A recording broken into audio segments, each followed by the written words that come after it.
Alô, amigos internautas, está começando mais uma edição do Super FC pelo Mundo. Dessa vez estou substituindo o Fernando Almeida, mas ao meu lado está ele, Pazini. Tudo bem, Pazini? Tudo bem, Fred? Beleza? Tudo bem, amigo internauta? A gente vai começar o programa de hoje falando de UEFA Champions League. Você vai ter o resultado aí na tela. O Real Madrid passeou para cima do Bayern de Munique lá em Munique, 4-0. E o Atlético de Madrid surpreendeu a todos, vencendo o Chelsea por 3-1 no Stamford Bridge. O Pazini vai comentar um pouquinho do jogo para a gente.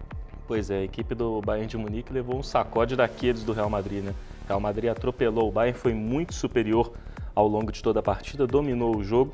O Bayern de Munique teve lá a posse de bola, sim, rondou a área da equipe do Real Madrid, mas não conseguiu criar muita chance de gol. Enquanto isso, a equipe merengue muito perigosa nos contra-ataques, aproveitando o time do Bayern de Munique muito nervoso também e erros da equipe do Bayern. Em 2 contra-ataques, 2 cobranças de falta, que aí renderam nos 2 gols do Sérgio Ramos, isso mesmo, o zagueirão espanhol marcando 2 gols, e também 2 gols, claro, do Cristiano Ronaldo. O primeiro gol bonito, o segundo numa cobrança de falta à la Ronaldinho Gaúcho, muito bem executada pelo craque português. Chegou a 16 gols na UEFA Champions League, é o maior artilheiro de uma única edição da Champions League em toda a história, recorde do Cristiano Ronaldo real. Volta à decisão da Champions League depois de 12 anos, busca o 10º título, é o maior campeão do torneio. Isso aí. E o Atlético de Madrid ganhou de 3-1 do Chelsea, uma vitória até inesperada, e os comandados Simeone aí na final. E muita gente torcendo para o Atlético de Madrid, né, Fazendo? Muita gente, né? O time menos famoso, menos talentoso, é um time de muita garra também, que joga muito com o coração e que foi a surpresa dessa temporada, né? Então, como na última teve ali o Borussia Dortmund, nessa temporada tem o Atlético de Madrid, muita gente simpatizando com o time por conta de todos esses fatores. O Atlético foi superior ao Chelsea no Stamford Bridge. Primeiro tempo um pouquinho amarrado, o Chelsea marcando forte, o Atlético de Madrid também não dando espaço. E o Atlético criou mais chances, apesar de não ter criado tantas oportunidades assim. No segundo tempo foi um passeio, o Chelsea não fez nada, o Atlético de Madrid foi muito superior e mereceu a vitória categórica, poderia ter sido até por mais. O Courtois, por exemplo, goleiro do Atlético, só trabalhou 2 vezes, enquanto pelo lado do Chelsea o Schwarzer trabalhou bem, o Atlético de Madrid meteu bola na trave. Destaque para os gols, né? O Fernando Torres marcando contra o seu ex-clube. A gente teve o Diego Costa marcando gol pelo Atlético de Madrid, o 8º dele, é o maior artilheiro do clube na história da Liga dos Campeões. Gol também do Arda Turan, camisa 10 turco, e gol do Adrian, né? O Adrian que foi a escolha do Simeone para esse jogo, no lugar do Raul Garcia, que é o titular, um dos destaques do time, e entrou muito bem, fez uma boa partida, marcou o gol. Atlético de Madrid volta à decisão depois de 40 anos, histórica para a equipe do Atlético. E eu queria que você falasse um pouquinho também sobre a atuação do Mourinho fora de campo, né? A retranca dele foi furada. Muita gente critica o Mourinho é retranqueiro, não gosta de jogar pra frente. É uma meia verdade, uma meia mentira. Eu queria que você falasse um pouquinho sobre o Mourinho exatamente nesse duelo. Pois é, o Mourinho foi muito bem nos 2 jogos anteriores, né? Contra o Liverpool ele armou bem a retranca, o time misto do Chelsea ganhou em Anfield Road. No primeiro jogo lá na Espanha foi bem também o José Mourinho nessa estratégia. O Chelsea marcou muito forte, só que sentiu a falta do contra-ataque. Poderia ter partido mais em contra-ataques perigosos contra a equipe do Atlético de Madrid lá no Vicente Calderón. Não fez isso, optou por tentar ganhar a classificação só no Stamford Bridge. Não deu certo, ele não armou o time bem. Para mim, a entrada do Azpilicueta ao invés do Oscar, ou ao invés do Shirley no meio de campo, foi equivocado. O meio alemão tinha condições de jogo. O Oscar, o Mourinho disse que estava contundido. Para mim, balela do Mourinho, não faz sentido colocar o meia brasileiro contundido no banco de reservas, e ele errou para mim nisso. O Azpilicueta foi nulo ofensivamente, muito mal defensivamente. O Chelsea não fez uma boa partida. Ele armou mal o time, que além do esquema tático teve uma mentalidade errada para jogar no Stamford Bridge também. Poderia ter partido mais para cima da equipe do Atlético de Madrid em casa. Não à toa foi dominado e mereceu ser desclassificado. O Atlético de Madrid, com todos os méritos, está na final. E a final já tem data marcada, dia 24 de maio. Vai ser em Lisboa, mas bem que poderia ser em Madrid, né? Vicente Calderón ou Santiago Bernabéu. Exatamente, né? A primeira final da história da Champions League entre 2 clubes da mesma cidade, né? Isso nunca aconteceu antes, no mesmo país 5 vezes já, mas na mesma cidade é a primeira vez que acontece. E é um grande duelo, né? O Real Madrid inegavelmente tem mais talento, um time mais poderoso financeiramente, tem Cristiano Ronaldo, Modric, Ángel Di Maria, um time em alta. Mas o Atlético de Madrid tem muito coração, um time também talentoso, com o Diego Costa, com o Arda Turan, com o Koke, principalmente, outros jogadores de talento também. E além disso já provou na Champions League e ao longo da temporada que briga de igual para igual com qualquer um. Venceu o Chelsea, venceu o Barcelona, já venceu o Real Madrid. Então é um confronto igual, lembrando que tem o tirateima, né? O Atlético de Madrid venceu o Real no Santiago Bernabéu nessa temporada por La Liga e na temporada passada foi campeão da Copa do Rei no Santiago Bernabéu também. Então bate de frente com o Real Madrid sim. Para mim é um grande clássico na decisão, sem favorito, tudo pode acontecer. Foi uma torcida até da própria cidade de ter essa final, apesar da rivalidade. Mas agora o assunto é Liga Europa, decisão de quinta-feira, semifinais decididas. A gente vai ver os resultados aí na tela. A Juventus mais uma vez ficou pelo caminho, né, Pazini? E o Sevilla classificou mesmo perdendo do Valência. Aí você podia fazer a análise pra gente dos jogos aí. Pois é, né? Os dois jogos muito bons, bem emocionantes. A Juventus partiu para cima do Sevilla o jogo inteiro, dominou a partida, teve até gol anulado do Pogba no final do jogo, só que não conseguiu tirar o 0 do placar. O Benfica elimina a equipe da Juventus, que perde a chance de jogar a final em casa, né? A final da Liga Europa é em Turim, é no Juventus Stadium. No outro jogo, um banho de bola do Valência. O Valência dominou o Sevilla o jogo inteiro, criou mais oportunidades, marcou 2-0 com apenas 25 minutos de jogo, já tinha acabado com a vantagem de Sevilla, com o gol do Fekhouli e do atacante brasileiro Jonas. No segundo tempo veio o gol do Mathieu e o Sevilla não conseguia criar nada, uma atuação muito ruim, atípica da equipe do Sevilla. Mas aí aos 48 minutos, né, o Ambiá marcou aquele gol de cabeça sensacional, muita emoção no estádio, né, tristeza dos torcedores do Valência, a galera do Sevilla muito feliz e o Sevilla avança à final da Liga Europa. E a final vai ser dia 14 de maio, Benfica e Sevilla, como o Pazzi já adiantou, vai ser na Itália. E a Espanha vai dominando um pouquinho o cenário internacional, né, das competições europeias, né, Pazzi? Pois é, no campeonato de dois times, né, tem 2 finalistas aí na Champions League, tem um finalista na Liga Europa, tinha 2 aí semifinalistas, então prova isso mais uma vez, né? Recorrentemente a Espanha coloca muita gente aí nas fases finais da Liga Europa e da Champions League também. É uma grande final, para mim o Benfica tem mais time do que o Sevilla tem uma boa equipe, condições de ser vencedor, mas para mim dá Benfica. O Benfica que busca o primeiro título, foi vice na temporada passada, o Sevilla bicampeão em 2006, 2007, busca a terceira conquista. Agora o destaque é o roteiro de um filme que vive o Benfica. O Benfica foi 4 vezes vice na última temporada, essa temporada é campeão português, está na final da Taça de Portugal, Copa da Liga de Portugal e Liga Europa. Pode vir 4 títulos, uma temporada depois de ter sido vice 4 vezes. Sensacional a temporada que o Benfica vive. Seria a redenção de Jorge Jesus, né, o treinador do Benfica. Agora o assunto é Copa Libertadores da América, a gente vai colocar os resultados aí das oitavas de final. Decepção para o Atlético, salvação para o Cruzeiro, o Grêmio ficou pelo caminho também. O Defensa venceu o The Strongest por 2-0 lá no Uruguai. O Vélez empatou com o Nacional, o Vélez que era o primeiro classificado, o primeiro geral, tropeçou para o Nacional do Paraguai, que é uma das grandes surpresas aí. O Cerro perdeu para o Cruzeiro lá no Laola. O Grêmio perdeu para o... venceu o São Lourenço, mas perdeu nos pênaltis, né? O time do Papa classificado. União Espanhola perdeu para o Arsenal de Sarandi, 1-0, dentro de casa. E no feriado de trabalhador, o Atlético empatou com o Atlético Nacional, 1-1 no finalzinho. O atual campeão ficou pelo caminho, Pazzi. Pois é, né? O Atlético ficou pelo caminho contra o Atlético Nacional.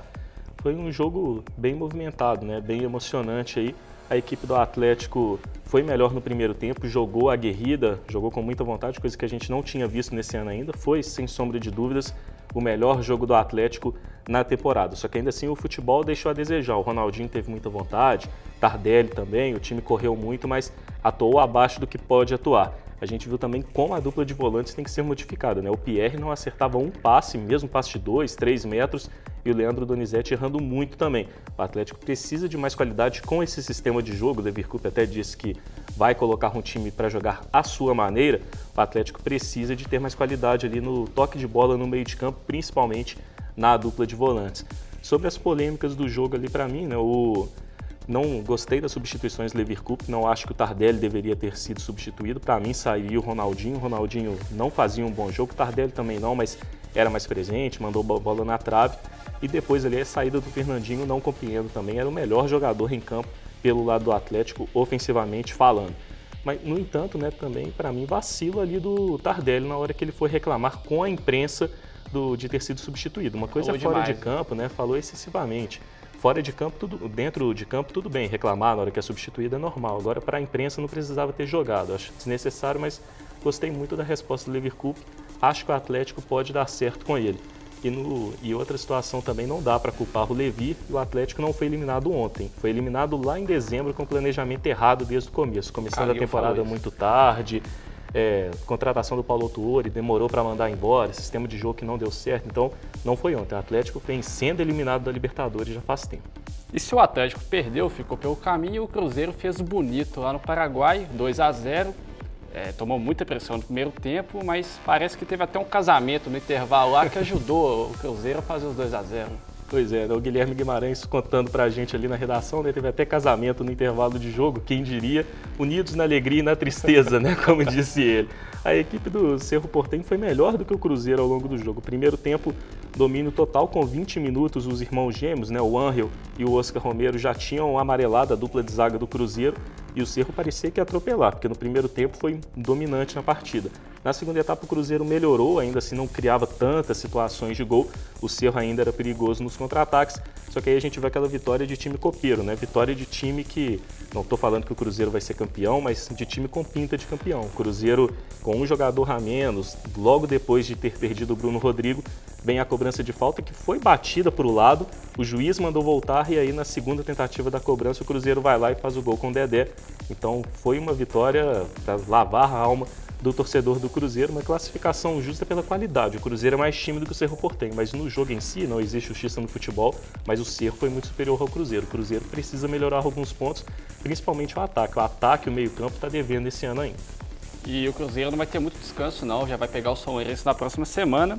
As chaves a gente vai ver na tela aí os confrontos da quarta de final. O Nacional do Paraguai, uma das grandes surpresas aí, vai pegar o Arsenal de Sarandi. O Defensor enfrenta o Atlético Nacional. O São Lourenço pega o Cruzeiro e o Lanús vai pegar o Bolívar da Bolívia. A gente vai falar um pouquinho agora sobre Clausura Mexicano, né? O Pazini vai comentar pra gente da primeira fase do Clausura. Pois é, falando aí da primeira fase do Clausura Mexicano, né? Já estamos agora nas quartas de final. Avançaram aí para a fase final do Clausura Mexicano Cruz Azul, também Toluca, Pumas, Santos Laguna, América, Pachuca, Tijuana e León. Avanço de equipes fortes do futebol mexicano. O América, que é uma equipe tradicional, foi campeã do Clausura passado, depois perdeu a apertura para o León. León já classificado. A gente tem também o Tijuana, o torcedor do Atlético conhece bem, não é forte como aquele Tijuana, mas ainda tem jogadores importantes como o Fidel Martins. Destaque também para alguns times que ficaram de fora, né? O Monterrey, tricampeão da CONCACAF Champions League, nessa edição agora, foi o Cruz Azul, mas o forte Monterrey de Suaço, Nery Cardoso, outros jogadores, não passou para a fase final, assim como também não passou o Chivas Guadalajara, que tem bons jogadores, entre eles o Fierro, grande revelação do futebol mexicano, e também o Tigres. Tigres do Danilinho não passou para a fase final do Clausura Mexicano. Colocando agora aí para você na tela as quartas de final do Clausura. Teremos aí nas quartas de final, já tivemos, né? O América venceu o Santos Laguna por 5-3, León 1-1 com o Cruz Azul, Pachuca 1-1 com a equipe do Pumas e também o Tijuana, que ficou no 0-0 com o Toluca. Jogos de volta aí das quartas de final neste domingo e neste sábado, 3 e 4 de maio. O América tem uma boa vantagem, venceu o Santos Laguna no jogo de ida, um duelo bem interessante. O Santos Laguna foi bem na Libertadores, eliminado só pela equipe do Lanús, que está nas quartas de final. León e Cruz Azul, um empate muito interessante, o atual campeão mexicano contra o atual campeão da CONCACAF Champions League. O favoritismo é para o Cruz Azul, que decide em casa. Pachuca e Pumas ficaram no 0-0, assim como Tijuana e Toluca. Aposto na equipe do Pumas e aposto no Toluca, são mais times do que os seus adversários. E seu palpite para o campeão mexicano seria o América, o time mais forte? Eu aposto aí mais no Cruz Azul, mas pode dar o América também. Entendi. Bom, agora a gente está na reta final do programa. O Pazini vai falar um pouquinho das curiosidades. O campeonato japonês, o campeonato australiano que está na sua reta final. Pois é, campeonato australiano na reta final. Já tivemos ali a definição da primeira fase, já tivemos também os playoffs eliminatórios e as semifinais. Fazendo um apanhadão disso tudo, o grande destaque é Del Piero, craque italiano, atacante veterano, 39 anos, foi eliminado com o Sydney FC e já anunciou que não fica na equipe. Ele ainda não vai se aposentar, não se sabe o futuro dele. A imprensa italiana diz que ele vai para a Major League Soccer ou para o futebol japonês jogar na J-League. Grande Del Piero, ainda deixa saudade no coração de alguns torcedores da Juventus, mesmo sendo muito veterano. Também temos ali agora os destaques das semifinais, resultados na tela, por favor. a gente tem aí o Western Sydney Wanderers, que venceu o Central Coast Mariners por 2-0, e o Queensland Roar bateu o Melbourne Victory por 1-0. Temos a final também, dia 4 de maio, domingo agora, grande decisão entre o Western Sydney Wanderers contra o Queensland Roar. Os dois times foram os melhores da primeira fase do campeonato australiano. O Queensland Roar primeiro com 10 pontos de vantagem para o Western Sydney. No entanto, o Sydney é favorito. Tem mais time entre o grande craque da competição, que é o Shinji Ono, meio-campista japonês, que fez história no futebol europeu, defendendo o Feyenoord na Holanda, foi até campeão da Copa da UEFA. É o favorito, é um grande jogo aí na final lá do campeonato da Terra dos Cangurus, a A-League. Pazini citou o Del Piero aí, eu tô querendo fazer uma aposta com você, Pazini. Vamos lá. Vai ser especulado aí em time brasileiro, o que você acha? Com certeza alguém vai falar que ele vem para Palmeiras, Botafogo, Flamengo, Atlético, ainda vai pintar uma coisa assim. Anel que eu não veio, quem sabe, né? Del Piero tem irmão, a gente? Será? Vamos ver, né? Vamos ver. Tá certo. Bom, esse foi mais um Super FC pelo Mundo. Eu agradeço a todos que estão assistindo a gente. Muito obrigado, Pazini. Até a próxima. Valeu, Se o Fernando não vier, eu volto aqui para te ajudar. Estará de volta. Está convidado para a próxima. Obrigado, amigo internauta.